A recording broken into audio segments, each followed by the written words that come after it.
Move ahead. So more of this hypothesis testing. So we're talking about so we did all the 8.1, what we did last time, was kind of the foundation, like the beginning, like what's the terminology mean and all that. I think this will be easier, but tonight will be more calculator stuff. You know, actually doing a bunch of the tests instead of talking so much about all the names of everything. So testing a claim. So what we're going to do, 8.2, is testing a claim about a proportion. That's tonight. And then Monday night, we might start it tonight, but mainly Monday night, we'll test claims about means. We're not going to do 8.4. So do you understand the difference between those? What does that mean when we say, when we talk about a proportion versus a mean? Percentage of population? Yeah, proportion is like a percentage. And mean is like a number like, average whatever. Average, what do we do? Average blood pressure. Beats per minute or something like that. Right? Percentage would be like, what percentage eat at Popeye's Chicken? And more than 3 times a week. Maybe 10% of the population. You get the idea of what I'm talking about, though, right? So we did the same thing a week ago, when we did confidence intervals. We did them for percentages, proportions, and then we did them for means. So I'm just trying to help you organize the information because it can kind of seem like tons of stuff, but really it's fairly clean. We did confidence intervals for percentages and means, and now we're doing hypothesis tests for percentages and means. That's really chapter 7 and 8 stated briefly. That's basically what they are. So tonight's all about percentages. They'll be given us question after question. What percentage does this? What percentage does that? And then Monday night, next Monday, same kind of thing. We'll be doing a hypothesis test, but it'll all be about averages, means, average blood pressure, average height, average whatever. And tonight's percentages, testing a claim about a population proportion, conduct a formal hypothesis test about a proportion P. They're going to give us the game plan here. The sample observations are simple random. So there are some requirements. I'm pretty casual about those. I don't mention those a lot. If we were doing some official formal study, we would have to make sure that we're meeting the requirements. There are requirements. Here they are. I'm not going to test you on these, but I'll leave them up there in your notes that are on Canvas, right? I put all these notes on Canvas ahead of time. You can look at them and have them on your own phone or computer if you want. The conditions are, there's a fixed number of trials. Trials are independent. Success and failure, same for all trials. Now, I never even mentioned this, but technically in P has to be greater than 5, greater than or equal to 5, and in Q as well. I don't mess with that a lot. I mean, if we were doing something more formal, we would need to worry about that. Let's get to an example. Fewer than 30% of adults have sleepwalked. Is that true? Based off that. Yeah, I want to see if that's true. Right? Sleepwalking. And I told you about my family, right? That my wife, therefore, passed it on down to a few of my children. Most of my children have done various sleepwalking things. All right. So they did a study on 19,136 people, and 29.2% of them sleepwalked. So if a reporter was writing up an article, would a reporter be justified in stating that fewer than 30% of adults have sleepwalked? Now, on the surface, doesn't that seem like a dumb question? I mean, really, I want to be as real as I can with you here. Like, well, yeah, 29.2 is less than 30. Done. What a dumb question. Well, what? No, there's more to it than that. Why is it we don't just answer it that simply? Why don't we just go, yeah, it came out 29.2, which is less than 30, so the reporter can write the article and say it's less than 30. Of course. How's that not okay? Of course that's okay. Well, maybe not. Why not? Why would we have an issue with that? Yeah? Is it because it's a sample? It's a sample, and what does that mean that it's a sample? It's not the entire population. It's not the entire population, right? Exactly, right? So when the reporter makes his claim, that fewer than 30% of adults have sleepwalked, what is he really trying to say? Is he trying to say that 30% of these people? Or is he trying to say 30% of all people? He's trying to say all people, of course, huh? Nobody writes an article and says, hey, less than 30% of these people, well, who cares about these people? I'm not these people. But articles are written because we want to know something about the entire population, right? That's what the author, the reporter would be trying to say. Fewer than 30% of adults. That means all adults. All adults. So the question then becomes exactly what you're saying. Are we justified in the fact that in our sample, 29.2% have sleepwalked? So is it fair, just, true, to say that probably implies that 30% of all adults? Can we make that jump from the sample to the whole population? Are you getting the idea in statistics? I want to make sure all the button pushing, the big idea doesn't slip by, because we're not doing much good for you if the big idea is not landing. Is the big idea landing? We're always looking at samples, trying to make a conclusion about a whole population. That's all of statistics, basically, right? Do a little study, see what you can therefore conclude about the whole population. So if 29% of this group sleepwalked, 29.2, can we conclude that it logically implies that less than 30? Well, probably, yeah, probably. How probably? That's really the question, huh? How strong is the probably? Is there a chance that maybe this was just somewhat of a lucky group? Even though it was 19,000 people, that's a lot of people to get lucky selection on. But, so probably that's plenty. But, is there a chance? Well, how big of a chance is there? I mean, that's pretty close to 30. That's pretty close to 30. You wouldn't need a lot more sleepwalkers in there, would you? So maybe there's a chance that this was just somewhat of a lucky group, and really, it's not fair to say fewer than 30. That's what we're looking at, right? You making sense? We're always saying, what about luck, aren't we? I think that could be the subtitle for statistics. Statistics, or what about luck? What about the fact that maybe those are just a lucky group of people?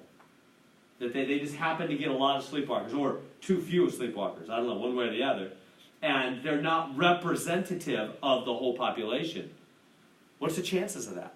If the chances are super low, then we're going to say, no, the reporter's just in saying what he's saying. Or if the chance is pretty good that could have been just a lucky sample, then we're going to say, no, reporter, you can't really conclude that.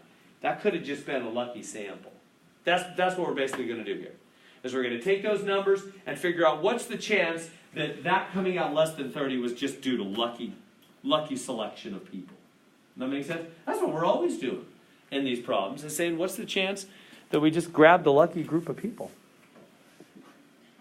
All right, let's take a look. So what do you got to do? It's going to go through the requirement checklist. It's a simple random sample. They just grab people at random, it says. There's a fixed number of independent trials. If you do NP, and again, I'm not going to make you do all this. It's totally fine. It meets all the requirements. Those are official requirements for the numbers. They're all good. Let's get through to the actual detail of what we will do in the homework. Here's what we'll do. Step 1 is we'll write out the claim. What's the reporter saying? P less than 0.30, huh? Let's go back. Right here, right? Fewer than 30%. That's the claim that the reporter's making. Fewer than 30% of adults have sleepwalked.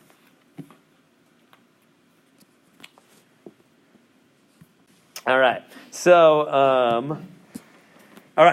the claim is being made less than 0.30 have sleepwalked. So, and then you always do the opposite. What's the opposite? Well, the opposite would be, if it's not less, then it's greater than or equal to. Okay, so, now, how do you know which one goes in the HO and the H1? Remember us talking about this Monday night? You haven't been able to think about anything else since then, right? Equal. Yeah, the HO's the equal, right? HO's the equal. So, does this one say equal? No. So it's got to be the H1, doesn't it? Remember how that works? The HO is always equal. The null hypothesis is always equal. This one's the claim then. Because there's the claim, huh? So the claim ends up going in H1 this time, but it doesn't always. We'll see as we do the homework. Sometimes it's HO, sometimes it's H1. How do you know? HO is always the equal. So if the claim is the equal, then it'll go in HO. If it's not equals, it goes in H1. Okay. The null and the alternative. So here we go. Significance level, they just picked a 5%. That's typical, right? Just make sure the chance of luck is less than 5%. Reasonable doubt, right? Blah, blah, blah, whatever. I don't even know what step 5 is. Let's go on. So then you hit the buttons on your calculator, which we'll do tonight. Let's suppose you get a p-value of 0.008. What does that mean? What if you get a p-value of 0.008? It's not low. What's that? It's not low. Well, that is low, right? Remember, anything below 0.005, I mean 0.05? But it's not greater than point. No, I said it's not low. Not low. Right? It's not low? Not luck. Oh, not luck. You're right. Sorry, I'm old and my hearing's going. Yes. Yeah, so let's go back to the thing. Yeah, you're totally right. So P, what was it, 0.008? Yeah, 0.008. That's a low, that's a very low p-value, lower than the 0.05 significance level. That's less than 5%. That's less than 1% even, right?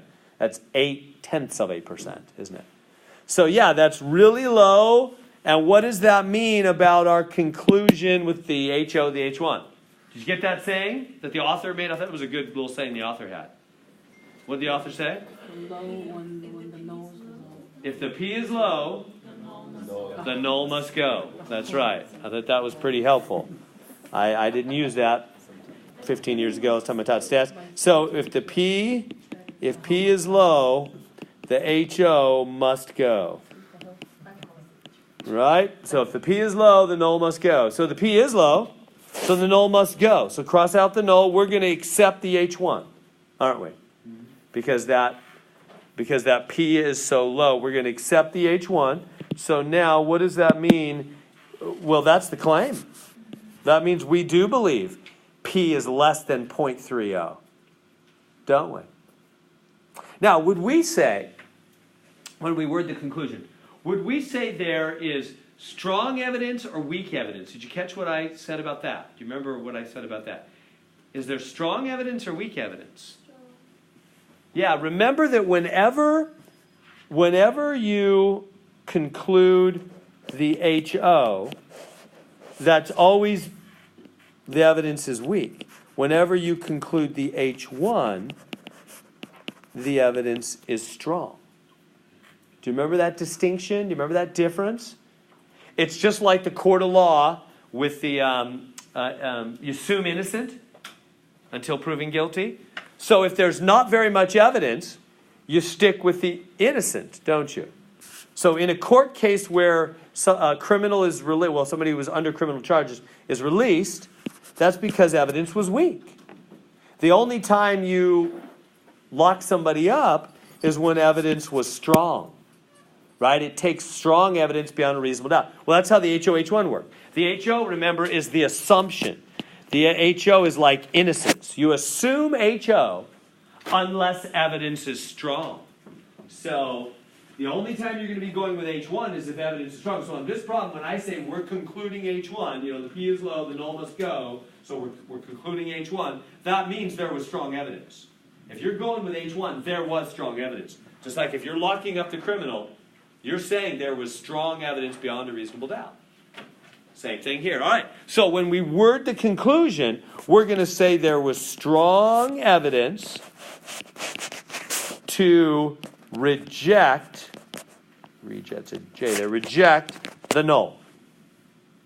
And believe the claim, the reporter's right, there's strong evidence that the true proportion, less than 30% population has sleepwalked. Does that make sense? How to draw that conclusion? Let's go to it. It's less than or equal to that. We reject the null, like we said. Because we reject the null, we support the alternative, right? H1, that's called the alternative. We therefore conclude that there is sufficient evidence, strong evidence, same thing, to support the claim that fewer than 30% have sleepwalked. Just like we said. Is that making good sense? You know how to arrive at your conclusion based on? And whether to say, because they will ask you, stronger, weaker, that whole thing. You'll have to know which of those it is. And that's it. So let's go to it. So let me write for you. I'll put it in the homework. Yeah. So conclusion. So didn't I write three things? I'm forgetting what I wrote now. I didn't write down on my paper. So if P is low, HO must go. That was one thing. Okay, and then I also told you for the HO weak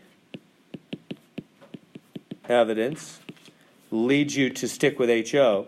Strong evidence leads you to stick with H1, or to go to H1 and reject the null. Wasn't there like a third thing I wrote? I remember writing three things. Whatever. We'll if it's really that important, we'll see it in a minute when we start doing homework. So just trying to be really clear on those two things. All right, let's get to an actual problem. So, and in fact, all right, let's give it a try. In a study of the accuracy of fast food drive-through orders, one restaurant had 34 orders that were not accurate among 367 orders. Use a 0.10 significance level to test the claim that the rate of inaccurate orders is equal to 10%. Does the accuracy rate appear to be acceptable? So, not a very important question, really. I guess unless you're the manager of the restaurant. So, so they had 34 not accurate among 367 orders. 34 times they messed up. Test at the 0.10 level. So that's a pretty light test. In other words, we're only expecting 10%. We're only saying there can be up to 10% luck, and we're still okay with it.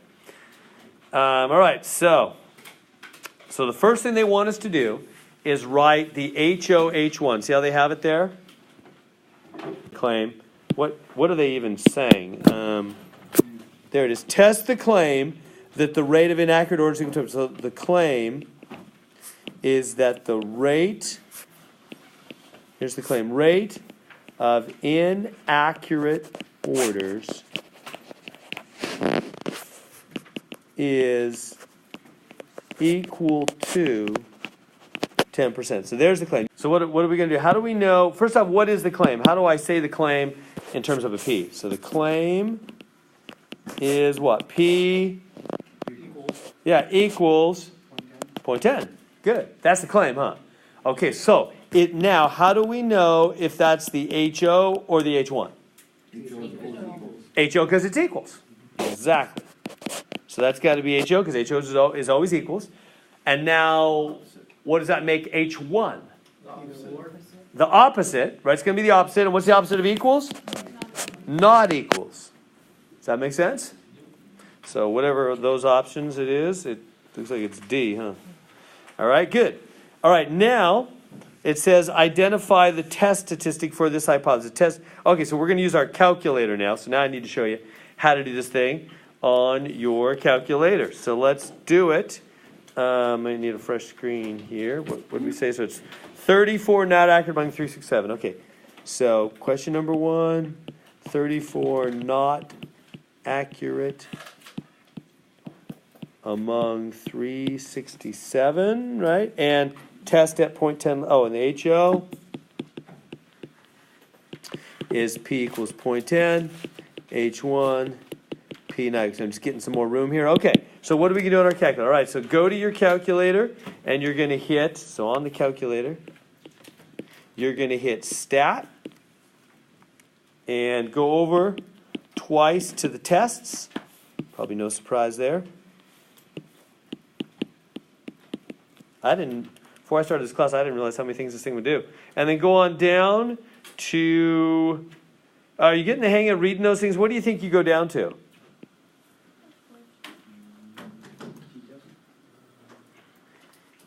This is a proportion, remember?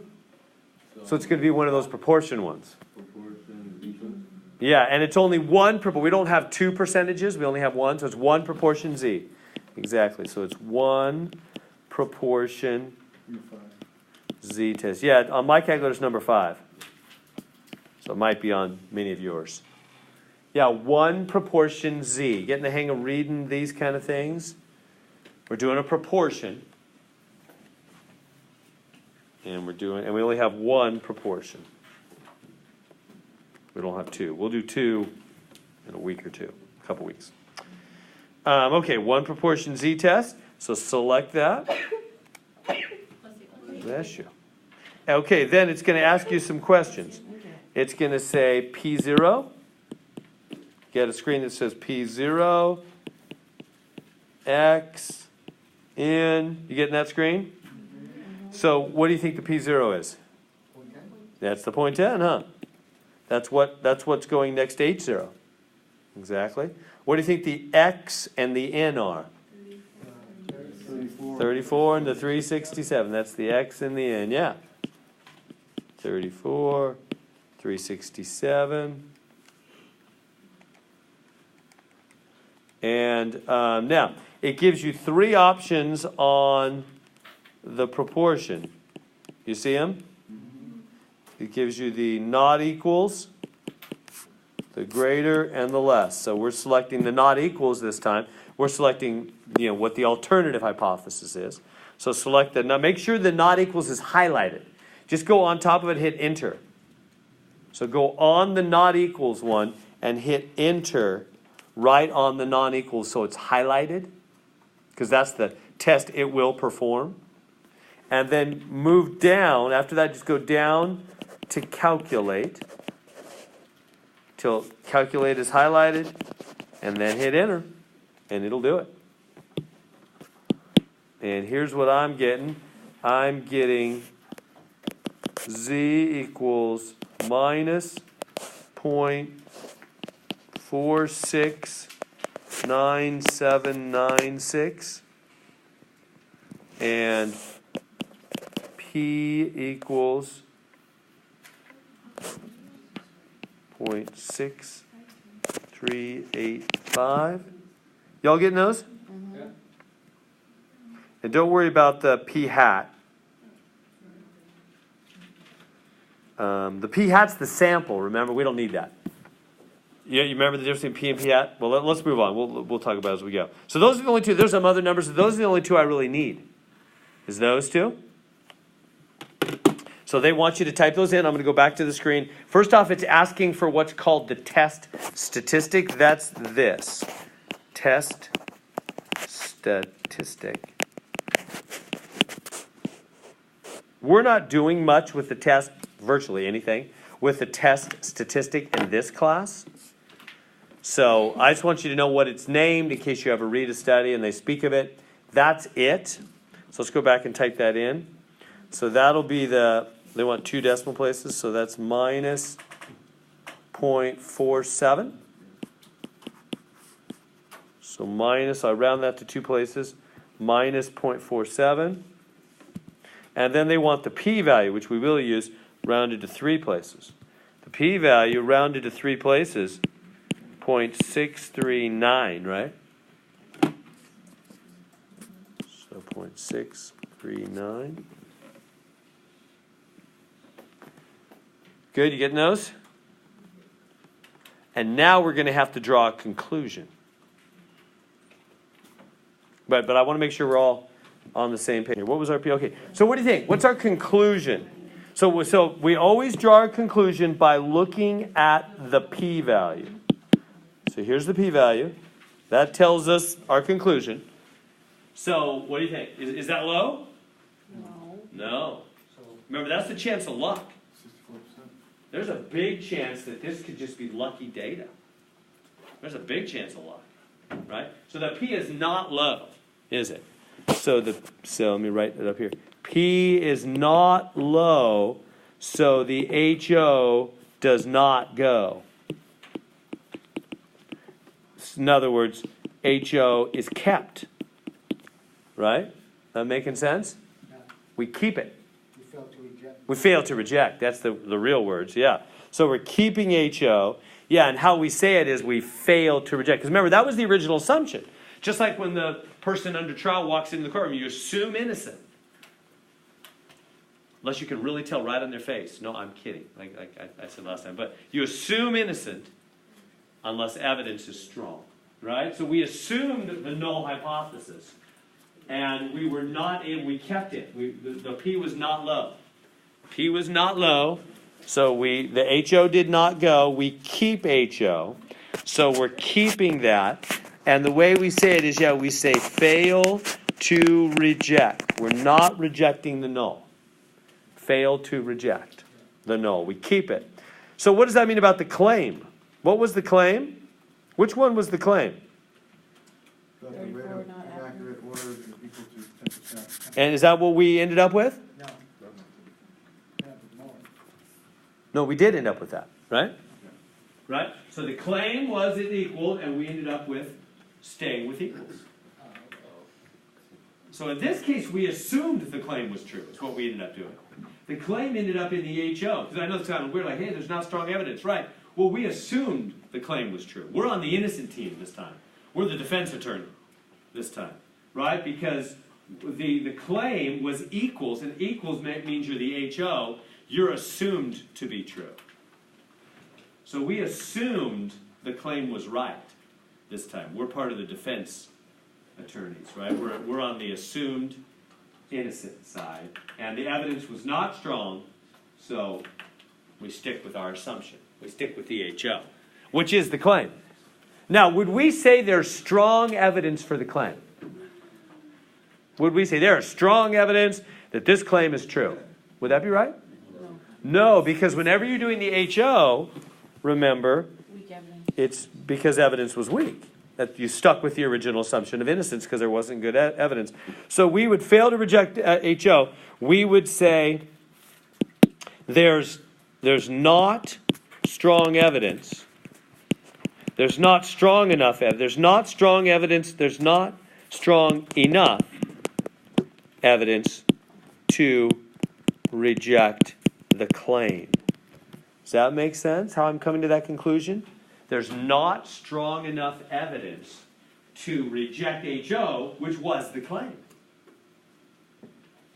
So you would not say, so this really matters, you would not say there is strong evidence backing this claim has been proven strong. No.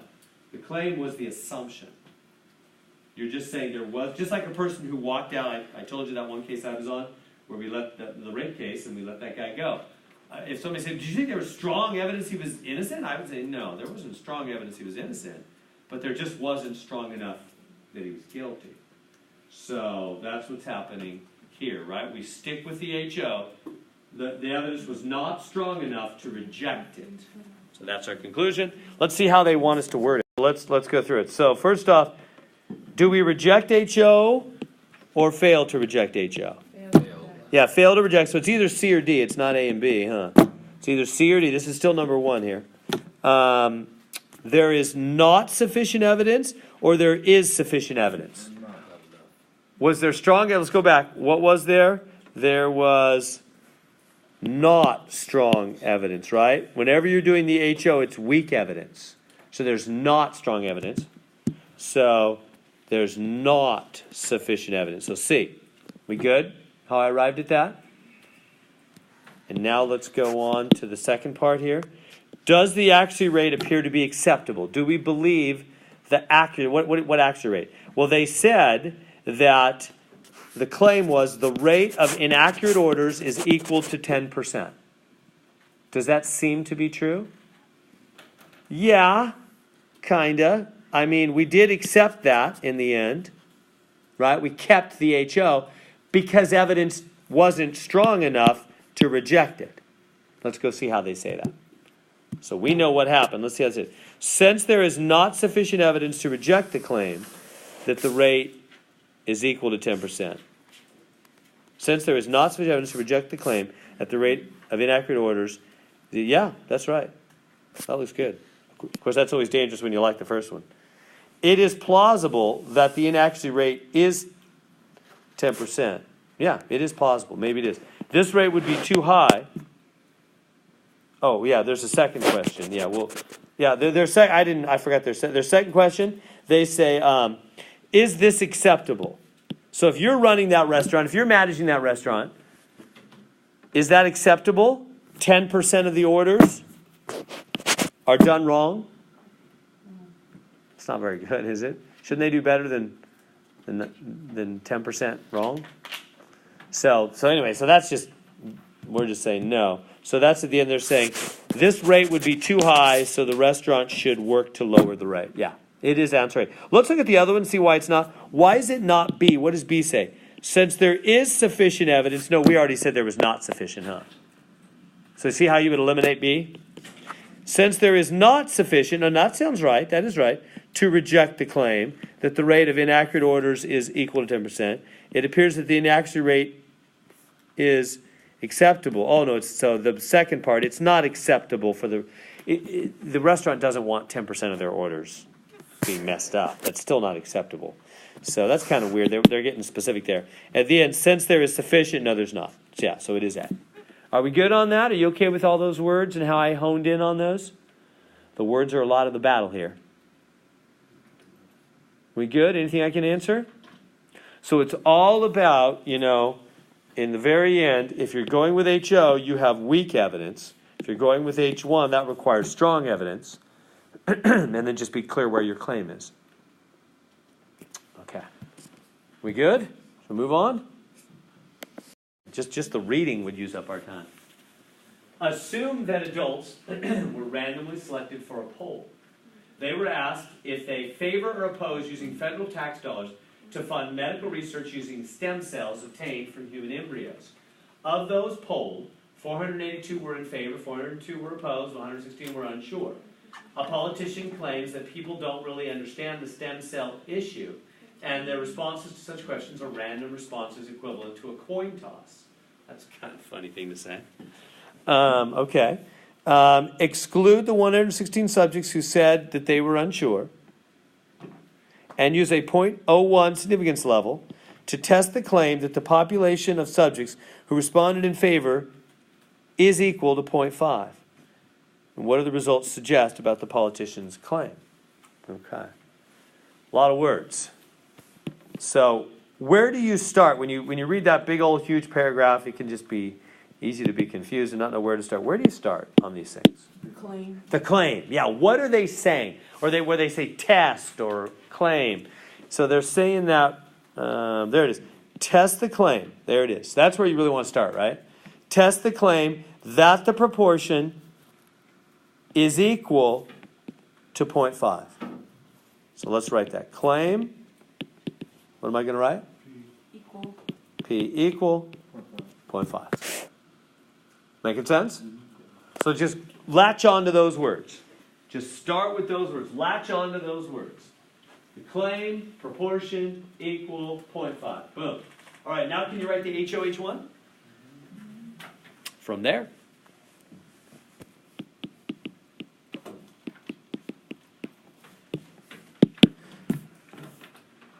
All right, and then see if you can put stuff in your calculators and run the numbers. What's HO going to be? Equal. Yeah, it's always the equals. And what's the H1 going to be? Opposite. The opposite? Of equal. So that'd be not equals, huh? And I'm going to put where it might help to write which side has the claim. Because the claim can go in HO or H1. It can go in either one. This is 2 in a row where the claim was on HO, huh? But just for clarity, just we'll know the claim is HO this time. Okay, so let's go to our calculator. Let's run the numbers. So go to stats and go over to tests and go down to 1 proportion Z, which is option 5 on most TIs, I think. All right, and then they're going to ask us for the various stuff.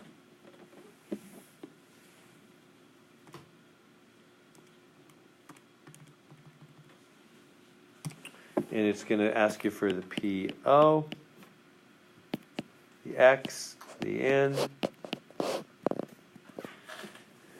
And you're going to choose the not equals option and then calculate and hit enter. Okay, so we got to figure out so what's the PO first off? 0.5? Yeah, that's That's just what we're testing, right? Now, do you know what the x and the n are? The X is 402. What is it? Yeah, good. So let me write the results a little bigger here. So 482 were in favor. 402 opposed. And opposed. And 116. I'm sure what it says, exclude them, right? Right. I will. I just want to write them all down first. That's right. Unsure. Yeah, and then it says, it did. Good reading. It said, where is it? I'm looking for, there it is. Exclude the ones. Ever see what Val's seeing there? He's right. It said exclude the 116. So we just want the people for and against. So just get rid of the unsure 116. All right. So what are we supposed to? So what's our x? 402. Is it the 402 or is it the 482? How do you know? Do we add all of them? Like that'll be the total? The n will be the 482 plus 402. We'll get to that. Let's start with the x though. How do we know if the x is the 482? Did they ask us for those in favor or those opposed? Favor. Where's it say it? Right there. Oh, favor. Yep, you're right. Good reading, guys. Yeah, right there. So yeah, it says test the claim that those in favor. So that's going to be the 482. And yeah, in the end, you're going to have to add up those two to get the total, right? So you're going to add up the 482 and the 402. What's that? 848? No, 884, I mean. Total. That's your end. 884. See how we came up with that? We cut out the 116, right? Cut out the 116. Just put in the total. All right. Hit the buttons on the calculator.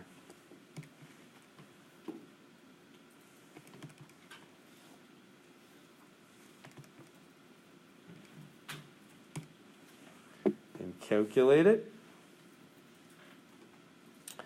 And when you do, see, I'm getting some numbers. All we care about is the P, really.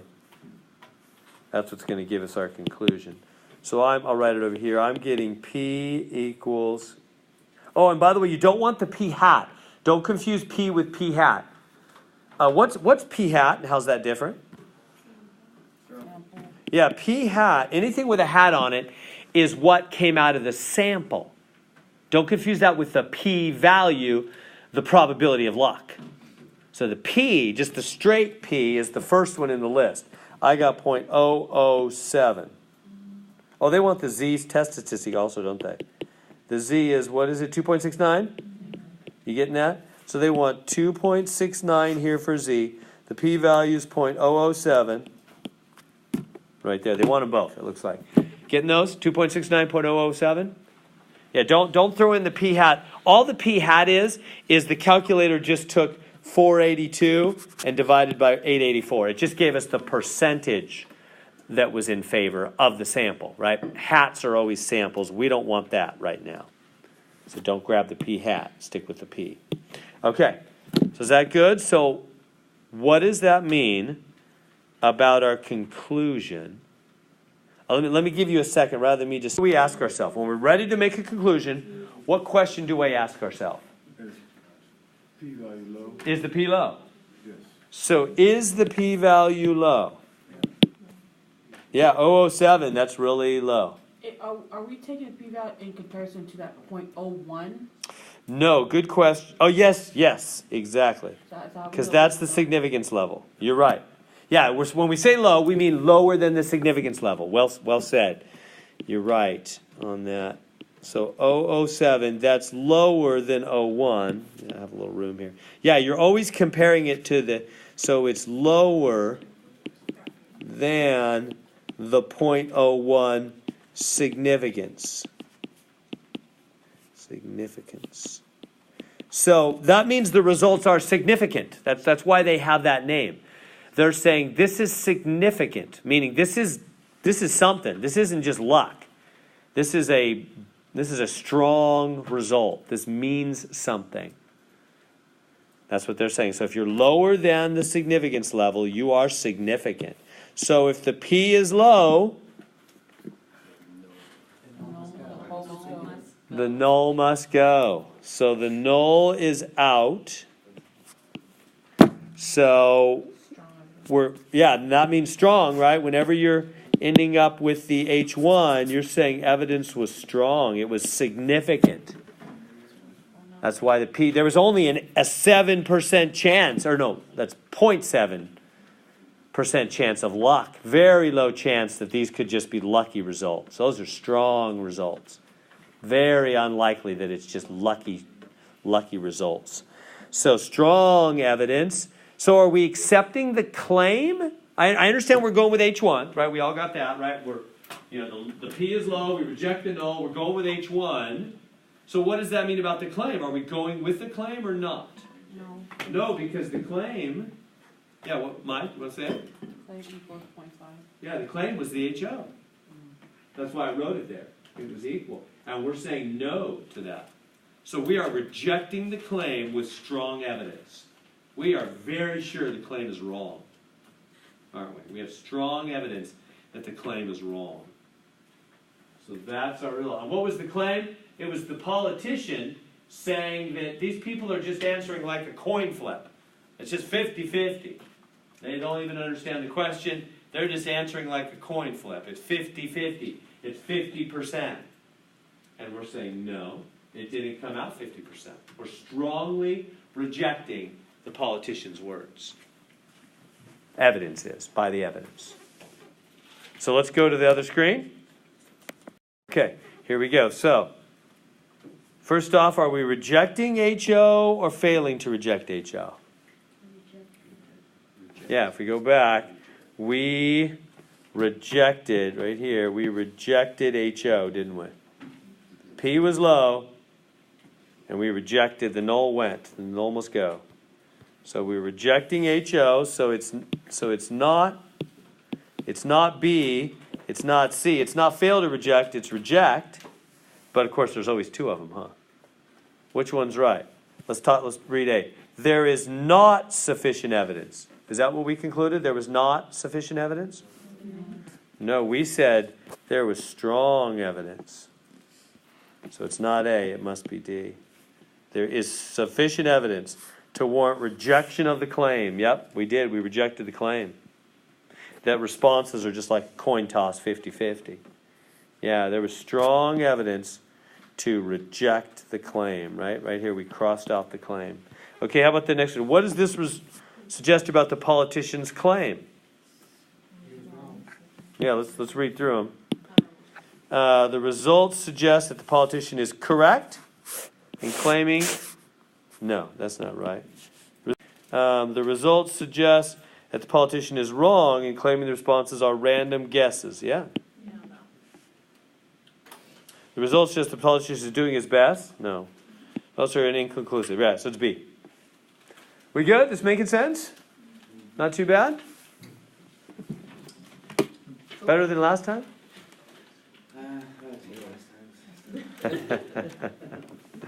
Questions I can answer? We all good? Feel like you could arrive at these words?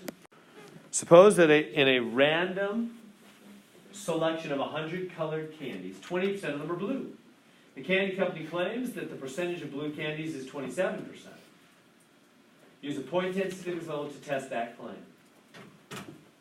All right, try that one. So see if you can write the claim. Give you a second.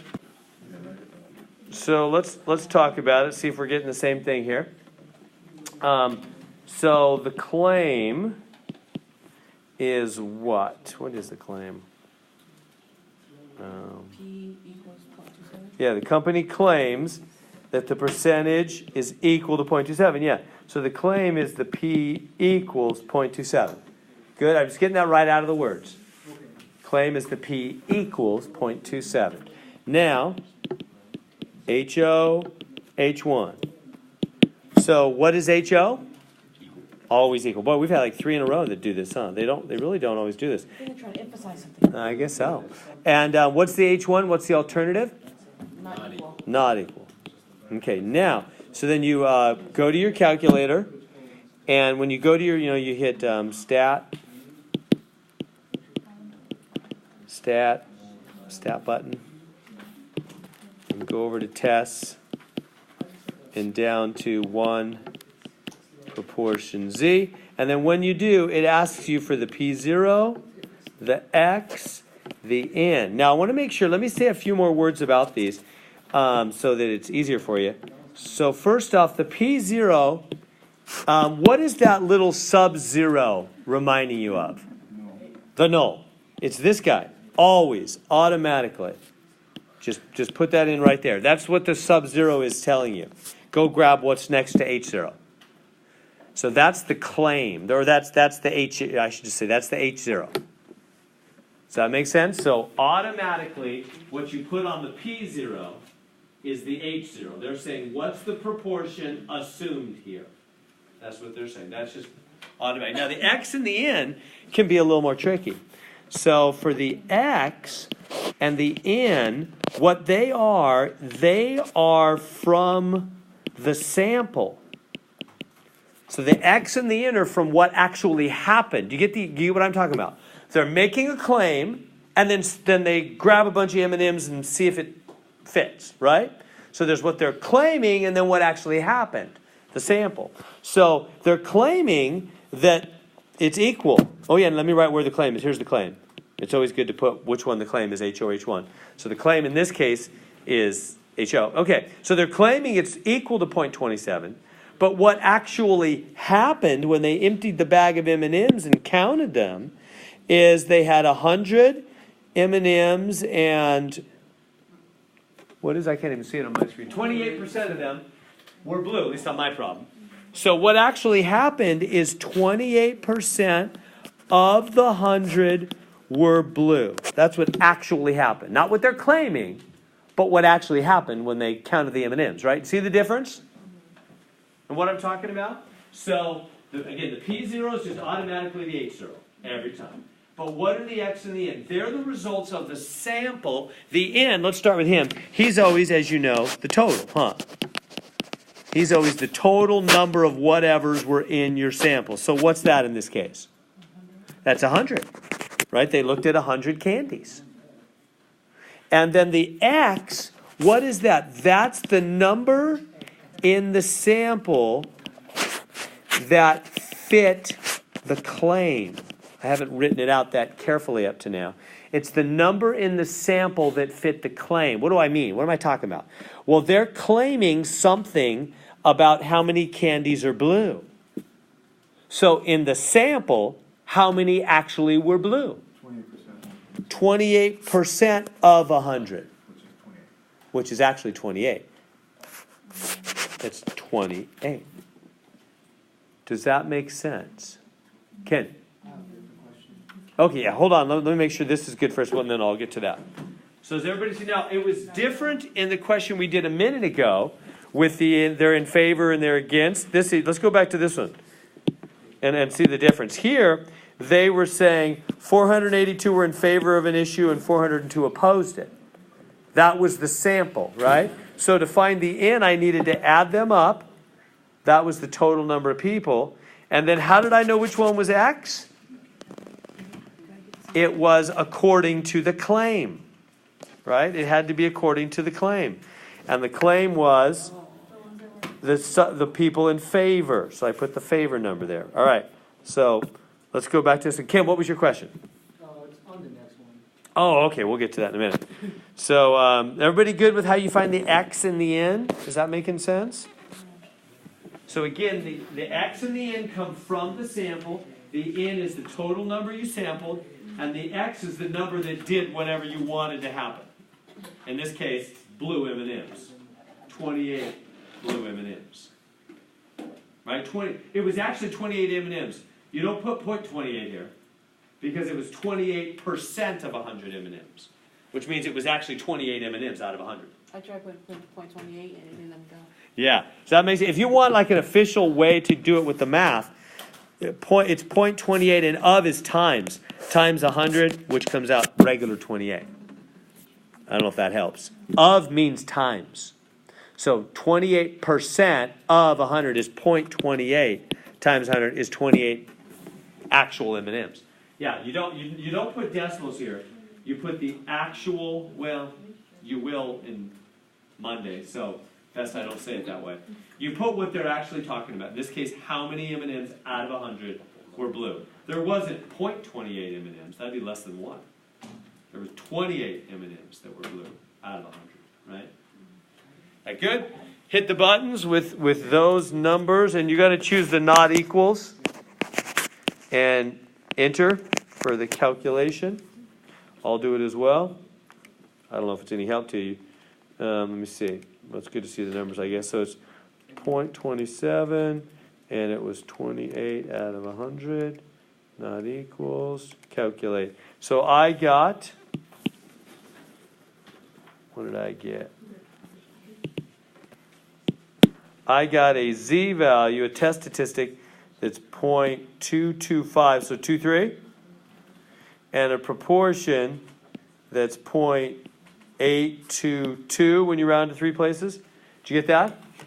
Not coming out? All right, so what do we conclude about this little M&M test? Do we? It's high. Here's the p-value. That's a very high p-value, isn't it? So the p is high. Bye-bye. No, there's no good saying that. No, I won't. Sorry, it's not helpful. The p is not low. Right. So the HO does not go. We keep it. So we keep, right. So we keep the HO, and that is the claim. It's not, yeah. Right? We keep the HO, that's the claim, and but that's always weak evidence, right? Whenever you're keeping the HO, that's always weak evidence, because that was the assumption. It didn't take strong evidence. You assumed that was true from the beginning. All right, so weak evidence, HO is kept, claim is kept. Let's go to the wording. Right, so what did we do? We kept the HO, failed to reject the HO, right? Failed to reject, failed. It's not B or C, it's either A or D on my multiple choice options. Failure, there is not sufficient evidence. Is that true? Was there not sufficient evidence?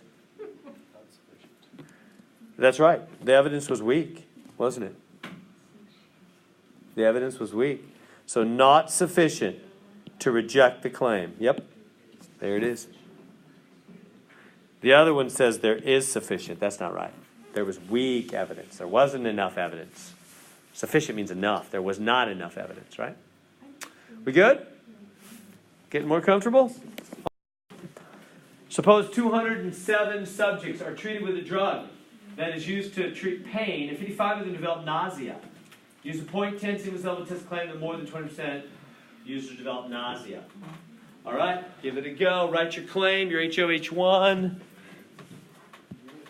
5 has a trick on it. Some of you guys might have heard that. The Z comes out 0, or the p-value. I'll show you. So anyway, let's wrap up 4 here. So test the claim. So we always start with the claim, right? So I want to make sure you all are seeing the steps here, how this actually works. Is this making sense for you? So when you read a hypothesis test question, you start with the claim, right? You see in the process I'm going through? Start with the claim, and what is that? More than 20%. P, we always start with P, you write P, and how do you say more? Greater than 0.20, huh? Okay, then you write HO and H1, and what is HO automatically, for sure, always? Equal. And it's going to be the same number. It's always the same number as the claim number.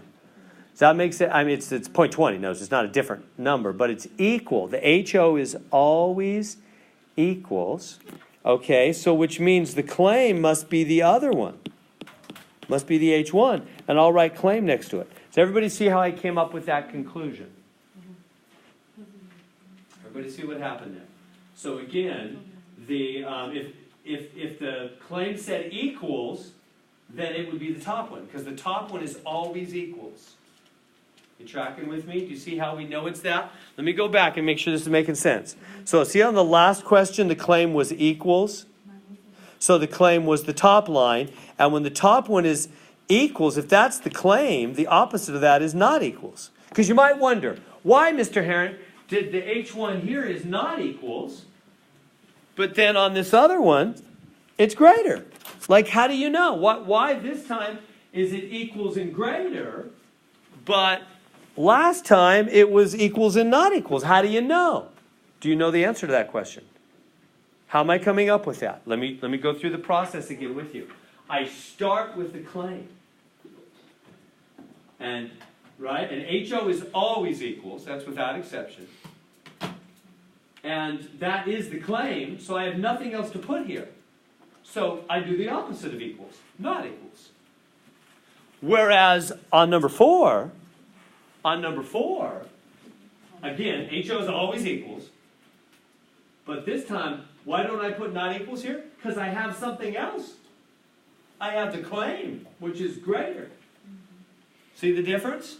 So HO is always equals. And then if you have nothing else, H1 will be not equals. But if you have something else, like the claim was something different, then put that there. Does that make sense? That's how you know. All right, so the claim is H1 this time, isn't it? All right, let's go to our calculator.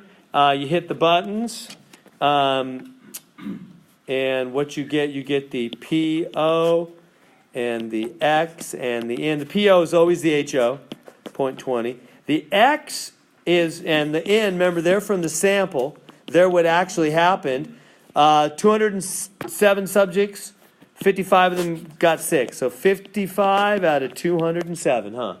There what actually happened. And this one, you got to choose the greater than option, right? Because this is greater. This one's, it's not a not equals like the last few were. It's a greater.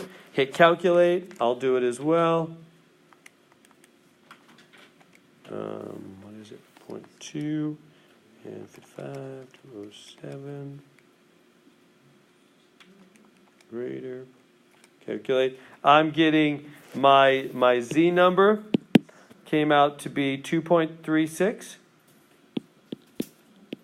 And my P came out 0.009. Is that okay? If you did this exact one, yeah. So is your bottom sign under the N, is that going to be the same as the claim in the HI all the time? Or?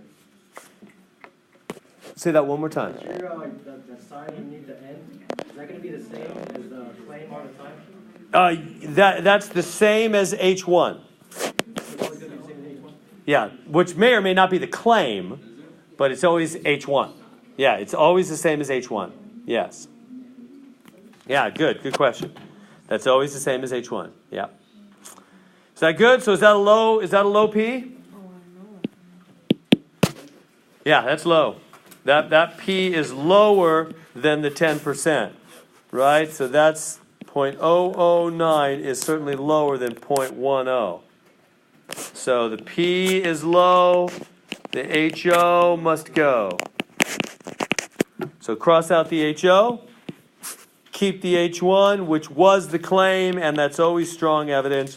You can answer the questions. I'll go on to number 5. We good there? With that? Okay, so here's number 5. Study of 785 randomly selected medical malpractice suits, blah, blah, blah. Same kind of thing. I just want to get right to the buttons and show you what I'm talking about. So what's the claim? Where we start with the claim? What is the claim? What are they saying? Test the claim that most, look at that word, that one little word, which I could hardly read on some of your screens. Most. What does most mean? More than half. More than 0.5. P greater than 0.5. That's the word most. That's the meaning of the word most, right? More than half? More than 0.5? We good? So that's the claim. Bless you. Can you write the HO and the H1 now? Now what's the HO always? That's always equal. Always, without exception. So how do you know whether the H1 is not equals or something else?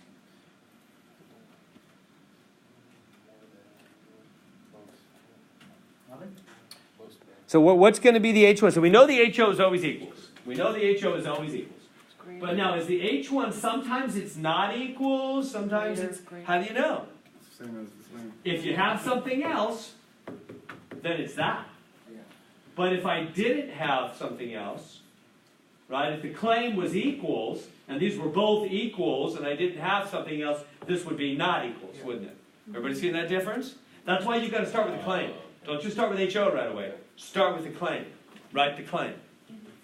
That's the most important thing, is the claim. So the claim's going to go here, right? Is everybody with me on that? If the claim was equals, and then all I would have is equals, this would have been not equals. H1 would have been not equals. But the claim is greater, so that's what goes in H1. And I'm going to write next to it. Remember, you always want to know which one's the claim, HO or H1. It's H1. And then go to the calculator. Now, when you go to the calculator, you're going to get P0 X in the P, and it's going to be greater, right? It's always the same as H1. The P0 is 0.5. The X and the N are the sample. What happened in this, there's the sample. X and N are what happened in the actual sample. What did happen in the sample? 785 randomly selected. 502 were dropped. So 502 were dropped out of 785, right? 502 dropped out of 785. We good there? Put that into your calculator.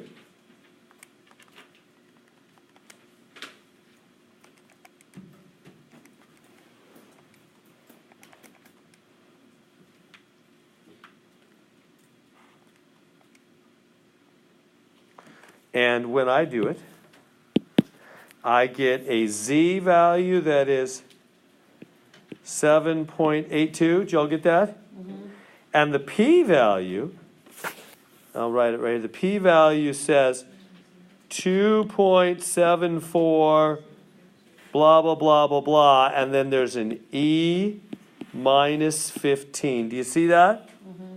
At the end, are you getting that? I wanted to explain it. It frustrated me when I was doing the homework this last weekend. I was getting this stuff ready and going through the homework, making sure I could get the answers. And I kept typing into my thing, or I'm looking at the answer key, and it kept telling me 0. And I'm getting 2.74. Why are they telling me 0?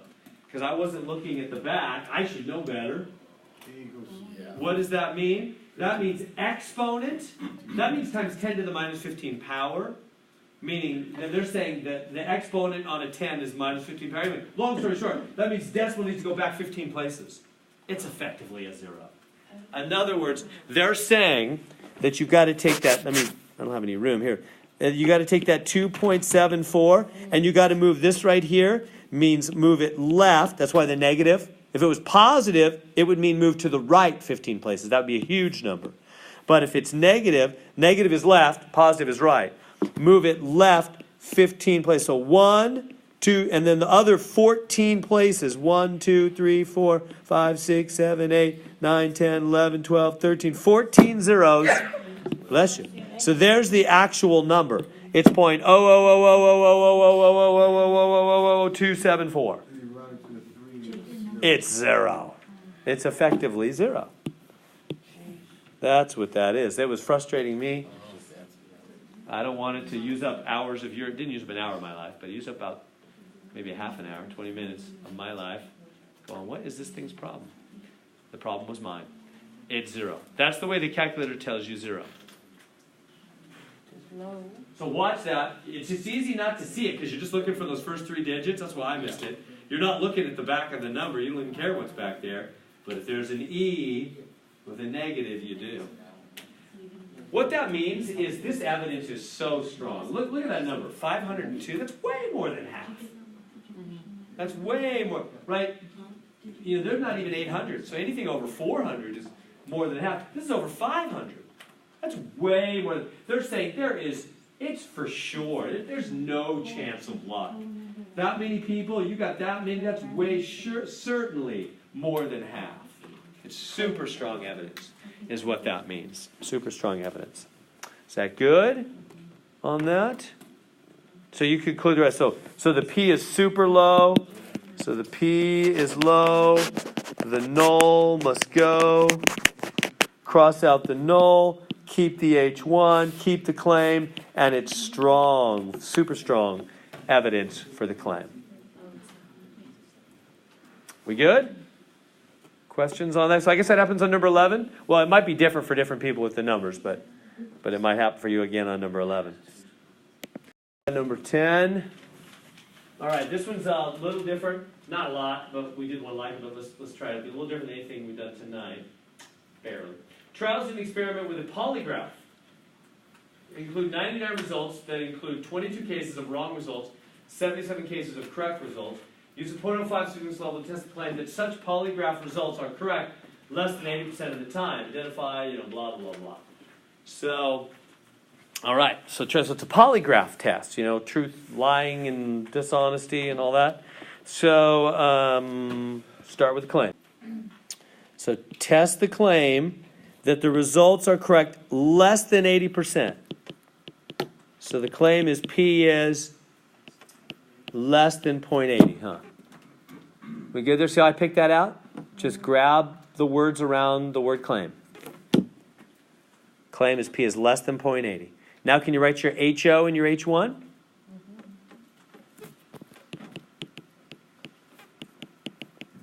What's HO always? Always equals. So is the H1, can you write the H1?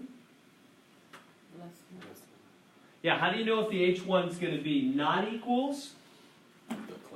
Yeah, basically, if these are both equals, then I don't have anything else to put for H1, I'll make it not equals. But I do have something else.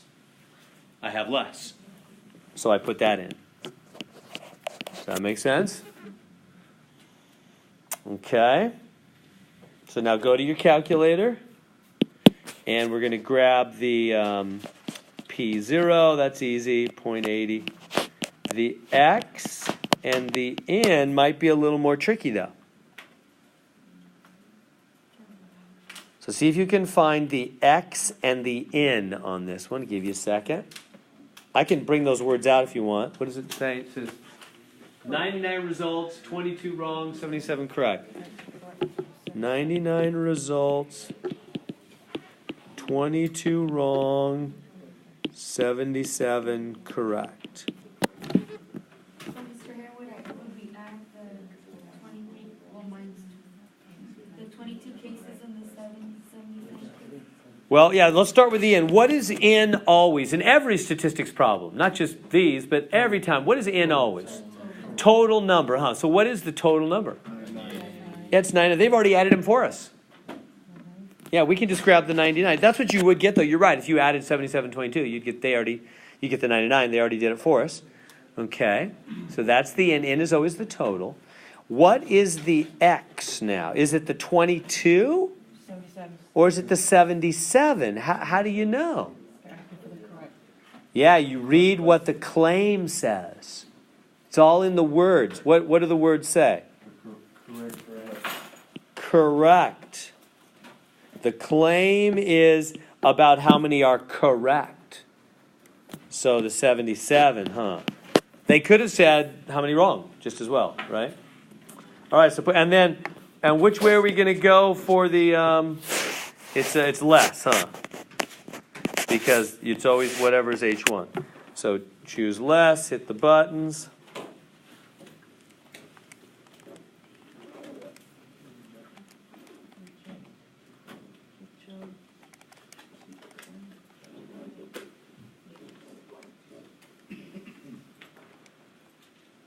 I'm getting some numbers.